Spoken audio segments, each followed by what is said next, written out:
Bonjour, aujourd'hui je vais vous parler du capital social et notamment sur la réflexion du montant que doit avoir votre capital social.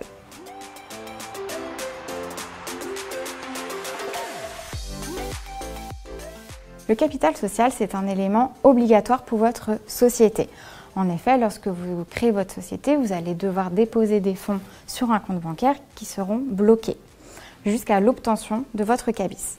Une fois le cabis obtenu, votre banquier va débloquer ces fonds du compte provisoire pour les mettre sur votre compte professionnel qui vont donc servir à financer votre début d'activité. Donc quel montant, beaucoup ou pas beaucoup, telle est la question. Évidemment, vous pouvez démarrer avec 1 euro puisque c'est légal et donc possible. Après, il faut faire attention à l'image que cela véhicule de votre société. En effet, le capital social, c'est la première information que vous allez donner à vos partenaires via le cabis ou également via vos factures, puisque la mention du capital social est obligatoire sur vos factures. Donc c'est la première image qu'auront les clients et vos partenaires. Il faut donc leur inspirer confiance, tout simplement. Également, en fonction du secteur d'activité, le capital peut être plus ou moins important. Donc là, évidemment, il va falloir vraiment vous demander l'impact que pourra avoir ce montant de capital.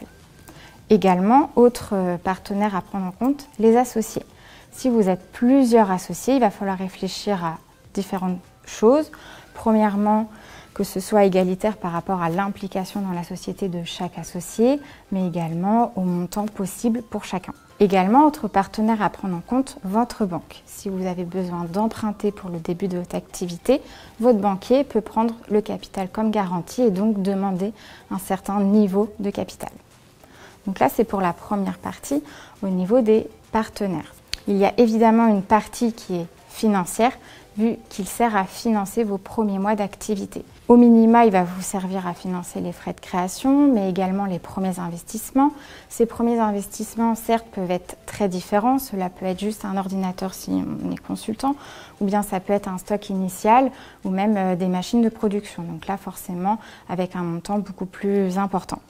Et puis, votre besoin de fonds de roulement. Donc évidemment, cette notion financière, cela sera déterminé grâce à la mise en place d'un prévisionnel, un budget prévisionnel, qui va vous permettre de savoir l'apport à mettre en place pour le début de la société. C'est pourquoi dans une très prochaine vidéo, nous allons mentionner ce sujet, le budget prévisionnel. Donc je vous invite donc à la regarder très prochainement. Pour ceux qui se lancent en description, vous pouvez également avoir le lien ci-dessous avec le guide des 7 étapes clés. Et si vous avez des questions, n'hésitez pas à laisser vos commentaires ou même vous abonner pour pouvoir être notifié des nouvelles vidéos. À très bientôt.